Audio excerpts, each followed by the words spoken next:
अब देखिएगा theorem number 4 है, डेफिनेट इंटीग्रल की प्रॉपर्टी है जिसमें कि लिमिट तोड़ी जाती है। Let a less than c less than b then f belongs to RAB if and only f belongs to RAC and f belongs to RCB। यानी कि फंक्शन a से b में अगर इंटीग्रेबल है तो a से c में और c से b में भी जो है वो रिमेन इंटीग्रेबल होगा इफ एंड ओनली इफ लिखा हुआ है। And a to b f dx is equal to a to c f dx plus c to b f dx। पहले रीमेन इंटीग्रेबल करने जाते हैं, तो रीमेन इंटीग्रेबल करने के लिए हम डेफिनेशन का प्रयोग करेंगे UPF minus LPF belongs two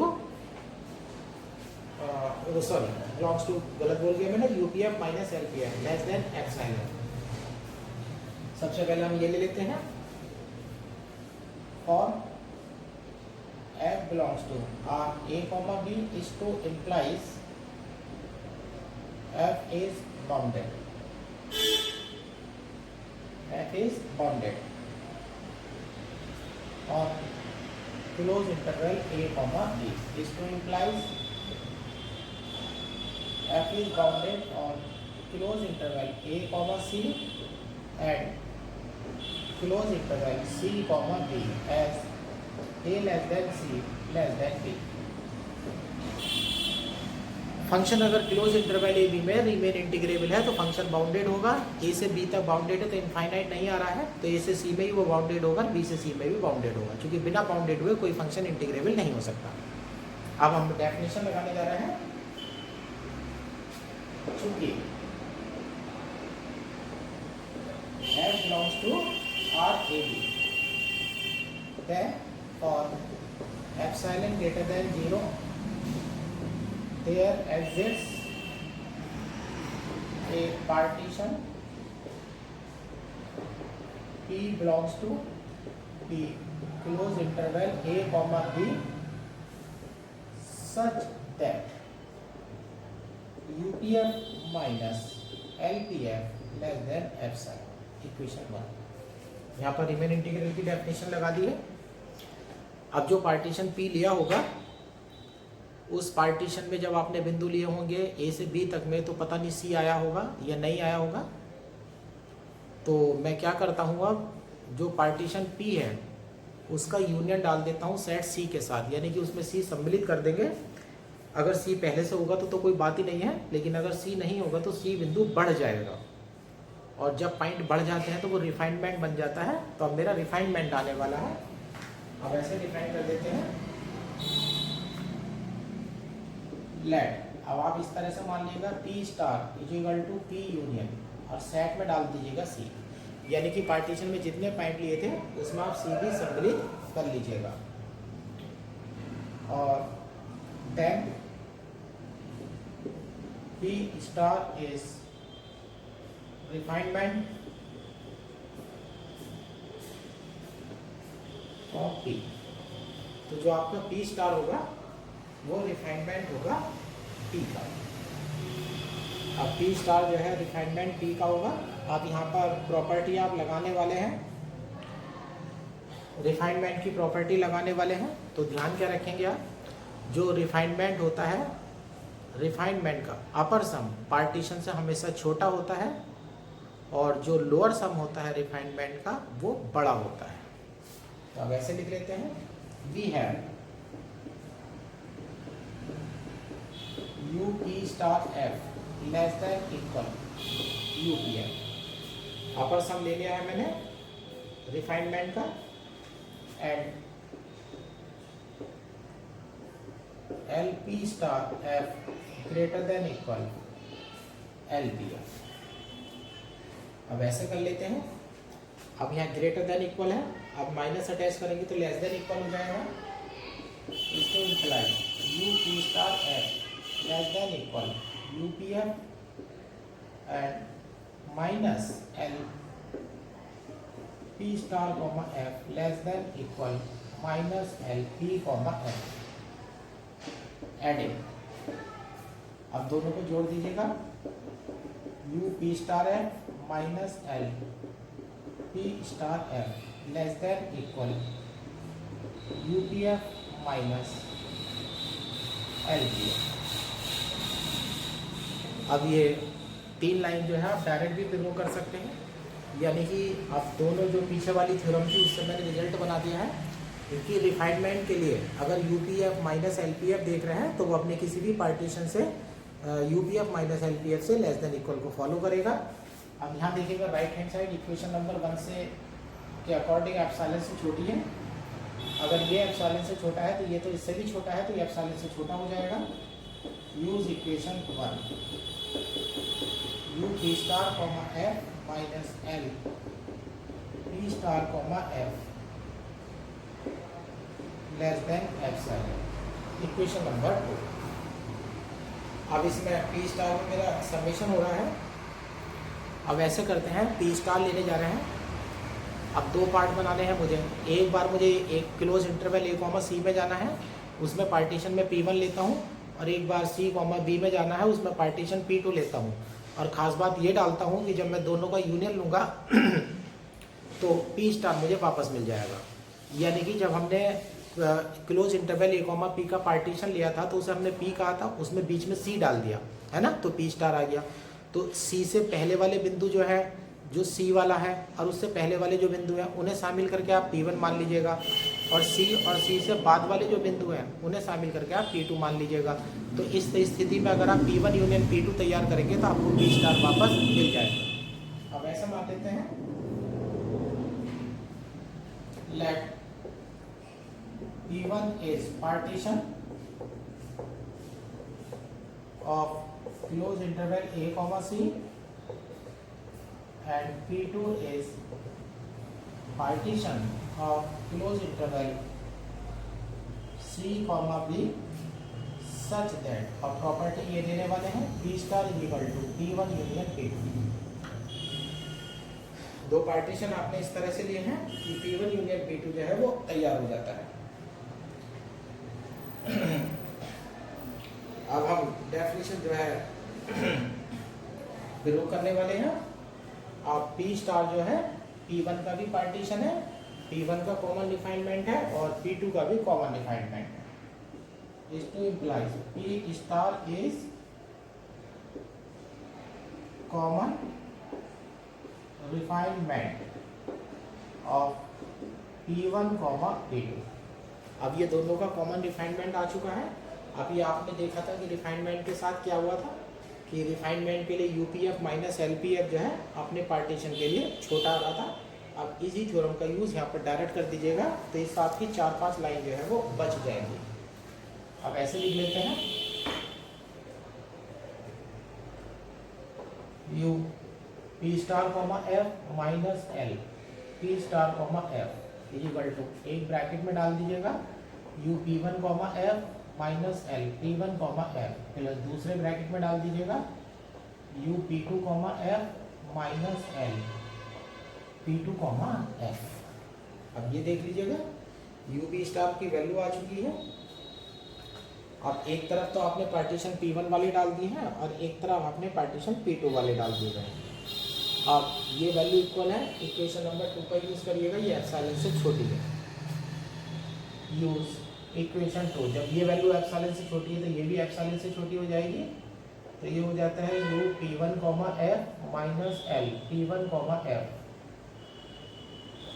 plus you P2 comma F minus L P2 comma F less than epsilon.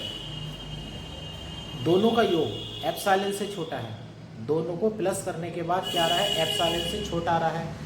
और यूपीएफ में से एलपीएफ को माइनस करने के बाद कभी भी माइनस नहीं आ सकता, कभी भी माइनस नहीं आ सकता। तो यानी कि यूपीएफ जो है और एलपीएफ है, अब यहाँ अब ये दोनों का सम एप्सिलॉन से छोटा है तो जरूरी है ये भी एप्सिलॉन से छोटा होना चाहिए और ये भी एप्सिलॉन से छोटा होना चाहिए। तो दोनों इंटरवल में जा करके मैं रीमेन इंटीग्रल की डेफिनेशन तैयार कर चुका हूँ। इसको implies U P1 comma F minus L P1 comma F less than epsilon and U P2 comma F minus L P2 comma F less than epsilon. इसको implies F belongs to R A comma C and F belongs to R C comma B। इस तरह से theorem का ये वाला part जो है वो प्रूव हो जाता है। अब इंटीग्रल की ये इंटीग्रेबल तो हो चुका है, अब रीमेन इंटीग्रेबल हो चुका है। अब इसमें हम इंटीग्रेशन की प्रॉपर्टी ले जा रहे हैं। इंटीग्रेशन की प्रॉपर्टी है रीमेन इंटीग्रेबल जब हो जाता है तो आप लोअर रीमेन से या अपर रीमेन से किसी से भी क्वेश्चन कर दीजिएगा, क्योंकि बात तो एक ही आ जाएगी। अब मैं किसी भी एक को पकड़ लेता हूँ। अब मैं ये लिख लेता हूँ, दी है U P star F. P star A से बी तक जा रहा था, जबकि P1 ए से सी है और P2 बी से सी है, सॉरी सी से बी है। तो दोनों को प्लस करेंगे तो आपको पी स्टार में वापस आपकी वैल्यू मिल जाएगी, क्योंकि दोनों के पॉइंट सेम है। तो आप इस तरह से तोड़ देंगे, you P1 common F plus you P2 common F. अब यू मैं ले चुका हूँ, अपर रीमेन सब में ले चुका हूँ, इसका मैं इन्फीमम तैयार करूँगा तो मुझे अपर रीमेन इंटीग्रल प्राप्त हो जाएगा। टेकिंग इन्फीमम, इसका इन्फीमम ले लीजिएगा। जैसे इन्फीमम लेंगे आप तो यहाँ पर सब पर इन्फीमम लग जाएगा, और अपर रीमेन सम का आप इन्फीमम ले रहे हैं तो आपको अपर रीमेन इंटीग्रल तैयार मिलेगा। तो ये हो जाएगा A to B bar F D x equal to यहाँ A to C bar F D x plus C to B bar F D X. Interval का यहाँ ध्यान रखना, ये ए कॉमा बी था, ये ए कॉमा सी है, और ये b comma sorry c comma b है। अपर रीमेन इंटीग्रेबल आ चुका है, लेकिन फंक्शन आपका रीमेन इंटीग्रेबल है। यहाँ एफ ये ए टू बी में है और ए टू सी में भी और सी टू बी में भी रीमेन इंटीग्रेबल है। तो रीमेन इंटीग्रेबल है तो लोअर रीमेन इंटीग्रल की वैल्यू और अपर रीमेन इंटीग्रल की वैल्यू सेम होगी, और वही वैल्यू इंटीग्रेबल की होगी। अब ऐसे लिख देते हैं, इसको implies integration a to b f D x equal to integration a to c f D x plus integration c to b f D x. Bracket में लिख देते हैं, क्योंकि f belongs to r a b, F belongs to R A C, F belongs to R C।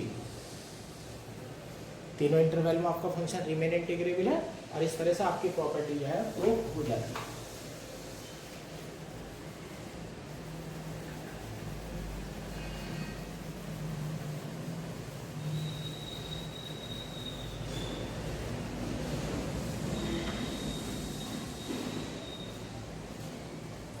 ये है theorem 5,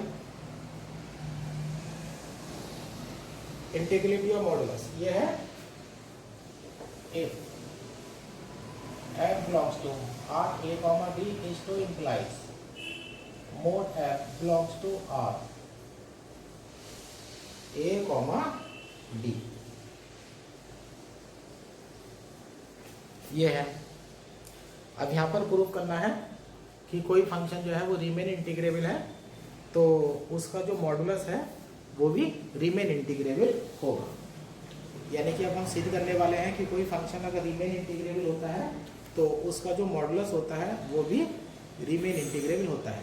फिर आप वही डेफिनेशन यूज़ करेंगे, यूपीएफ माइनस एलपीएफ वाली डेफिनेशन आप यूज़ कर लेंगे, और आसानी से हमारा थ्योरम जो है वो हो जाएगी।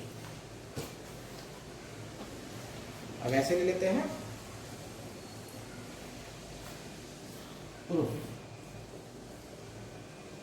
चूंकि f belongs to R A comma B is to implies f is bounded और close interval a comma B, और फंक्शन बाउंडेड है तो उसका मॉडुलस भी बाउंडेड हो जाएगा। is to implies mod f is bounded और close interval a comma B, ये भी जो है बाउंडेड हो जाता है।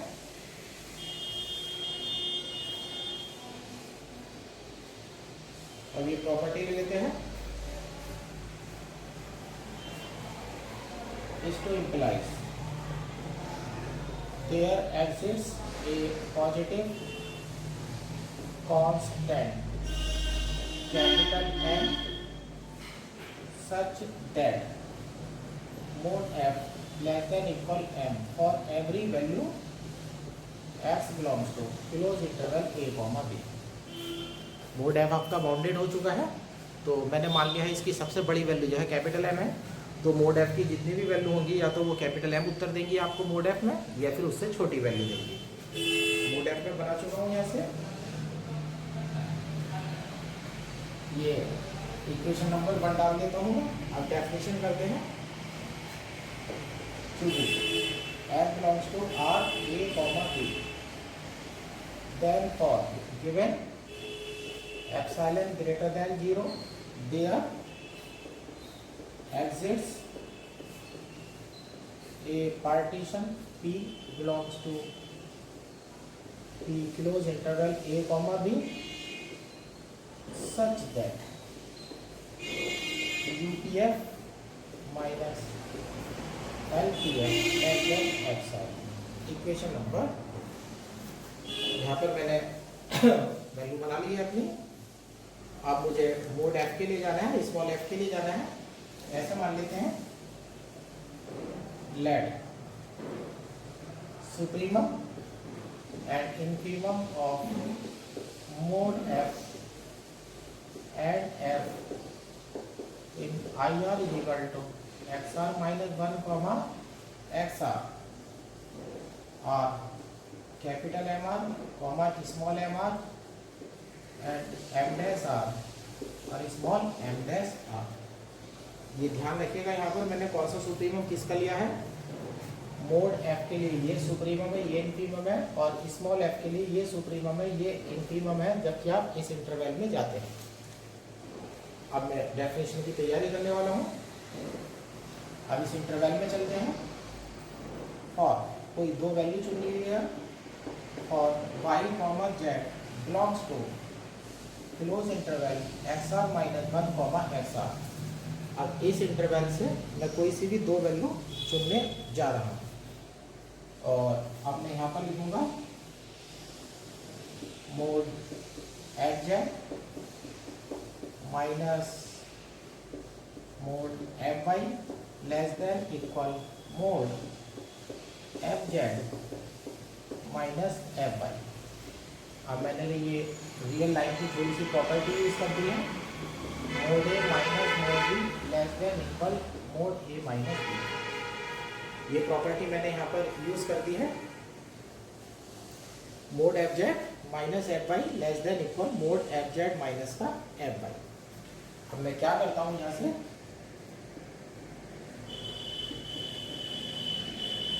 टेकिंग सुप्रीमम,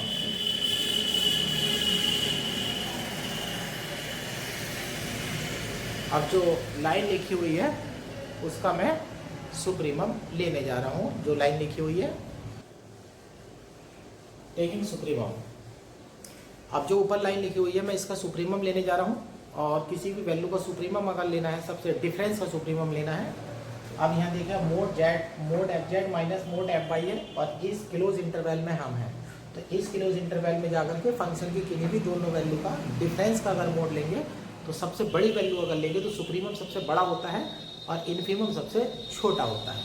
तो अगर आप सुप्रीमम लेने जा रहे हैं तो आप सबसे बड़ी वैल्यू में से सबसे छोटी वैल्यू माइनस कर दीजिएगा, यानी कि सुप्रीमम में से आप इनफीमम को माइनस कर दीजिएगा और आपको जो है सबसे बड़ी वैल्यू प्राप्त हो जाएगी।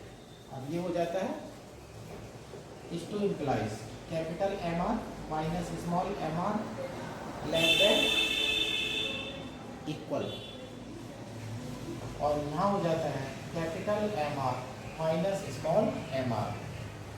इस टू implies summation r equal to 1 to n mr और इनटू डेल्टा ऐसा डाल देता हूँ less than equal summation r equal to 1 to n। यहाँ सॉरी, यहाँ मोड वाली वैल्यू है तो ये आएंगे और यहाँ फंक्शन है तो सीधी सीधे डैश वाली वैल्यू आएगी, small m dash r capital M dash r minus small m dash r और डेल्टा XR। देखिएगा मेरी डेफिनेशन जो है वो कंप्लीट हो चुकी है। इसको इम्प्लाइज ये वाले मोड के थे तो ये हो जाएगा UP mode F minus LP mode F less than equal, और इधर हो जाएगा UP F minus LP F। अब राइट हैंड साइड में आप इक्वेशन नंबर 2 का यूज कर लीजिएगा।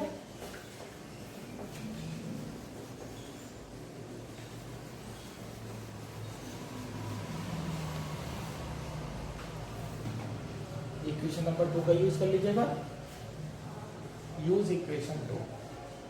तो यहाँ से मिलता है मुझे U P mode F minus l P comma mode F less than epsilon. और मेरी थ्योरम के अकॉर्डिंग रिजल्ट प्रूव हो चुका है। इसको implies mod f belongs to r a comma b. तो ये थ्योरम आपसे कहती है कि कोई फंक्शन अगर रिमेन इंटीग्रेबल है तो उसका मॉडुलस जो है वो भी रिमेन इंटीग्रेबल होता है। और हाँ, एक बात का विशेष रूप से ध्यान रखिएगा, यहाँ पर एक लाइन मेरे से फालतू हो गई है, इक्वेशन नंबर 1। इक्वेशन नंबर 1 इसकी मुझे कोई ज़रूरत नहीं पड़ी है, बस ये ध्यान रखना है, ये फालतू हो गई है। इसकी देखिएगा पूरे आर्टिकल में, पूरी थ्योरम में इसकी कोई ज़रूरत नहीं पड़ी है, क्योंकि फंक्शन जो है वो रिमेन इंटीग्रेबल अगर है तो उससे पहले वो बाउंडेड होगा। तो इसलिए अगर किसी को भी रिमेन इंटीग्रेबल आप करने जा रहे हैं तो हमें पहले ये दिखाना होता है कि वो बाउंडेड होगा। तो यानी कि इस लाइन में इतना ही काफ़ी था, मोड एफ इज बाउंडेड। तो अगली वाली लाइन आप लिखें या नहीं लिखें तो कोई फ़र्क इसमें नहीं पड़ता है, क्योंकि यहाँ पर इसका कोई इस्तेमाल नहीं हुआ है। अब ये थ्योरम हमारी हो चुकी है।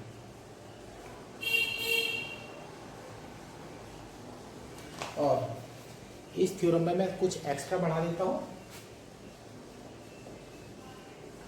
एक्स्ट्रा, अब ये तो बताया गया है कि फंक्शन अगर रिमेन इंटीग्रेबल होगा तो मोड एफ जो है वो भी रिमेन इंटीग्रेबल होगा।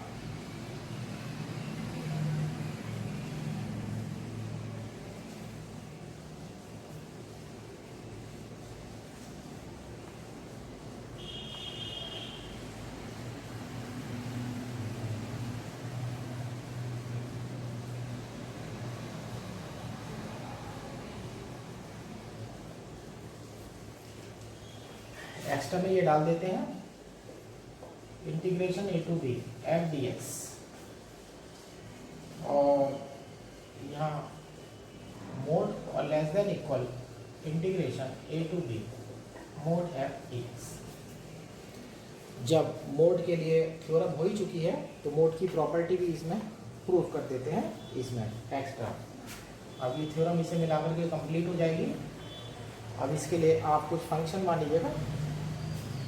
लेट आप फंक्शन लीजिएगा, एक f1x लीजिएगा, f1x में डालिएगा मोड fx और प्लस स्मॉल fx, और बाहर डाल दीजिएगा 1/2। दूसरा फंक्शन f2x लीजिएगा 1/2, इसमें डालिएगा मोड fx माइनस fx। ये दो फंक्शन मैंने ले लिए हैं। अब यहाँ से देखिएगा, इस टू इम्प्लाई अगर मैं ऐड करता हूँ तो मोड fx की वैल्यू मुझे मिलेगी f1x प्लस f2x एंड अगर मैं सब्ट्रैक्ट करता हूँ तो मुझे fx मिलेगा and fx is equal to f1x minus f2x। fx आ चुका है और मोड fx जो है मेरा आ चुका है। अब क्योंकि अब मोड के अंदर डालिएगा integration a to b f D x equal to mod integration a to b f की वैल्यू उठा लीजिएगा f1x minus f2x dx। Mod की वैल्यू हम उठा लेते हैं। अब मोड को दो भागों में तोड़ देते हैं।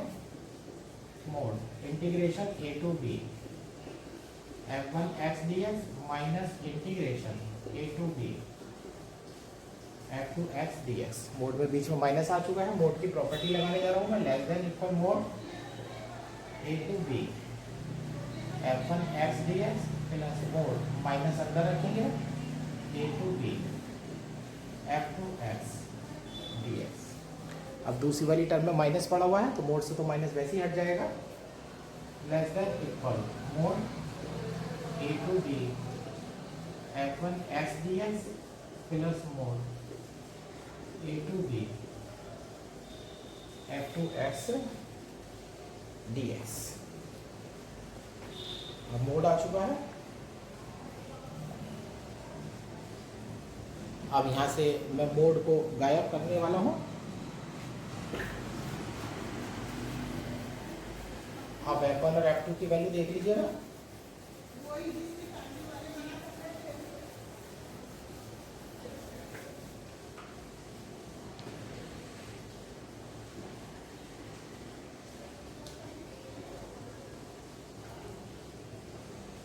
अब यहाँ पर कंडीशन लगाइएगा, mode F x plus F x है, ये पॉजिटिव वैल्यू होगी और ये वाली वैल्यू पॉजिटिव होगी, ऐसे लिखते हैं। चूंकि f1x, ये इसी इक्वेशन नंबर 1 डाल देता हूँ, चूंकि f1x f2x greater than equal 0 is two implies a to b f1x dx greater than equal 0 and a to b f2x dx greater than equal 0। मेरे दोनों फंक्शन f1 और f2 जो है वो नॉन नेगेटिव फंक्शन है, तो उनका integration जब हम करेंगे तो वो भी नॉन नेगेटिव आएगा। तो ये भी पॉजिटिव है, ये भी पॉजिटिव है, यानी कि नेगेटिव नहीं है, पॉजिटिव मत कहिएगा, नॉन नेगेटिव है ये, तो इन्हें मोड की कोई आवश्यकता नहीं है। तो ये हो जाता है by equation 1, mode integration a to b f dx less than equal a to b f1x dx plus a to b f2x dx less than equal a to b, यहाँ आ जाता है f1x प्लस f2x dx। अब देख लीजिएगा यहाँ से mode fx की value f1x plus f2x है, तो ये हो जाता है हमारा mode a to b f dx less than equal a to b mode f dx। और इस तरह से हमारी प्रॉपर्टी जो है मॉडुलस फंक्शन के लिए डेफिनेट इंटीग्रल की जो प्रॉपर्टी है वो इस प्रकार से प्रूव हो जाती है।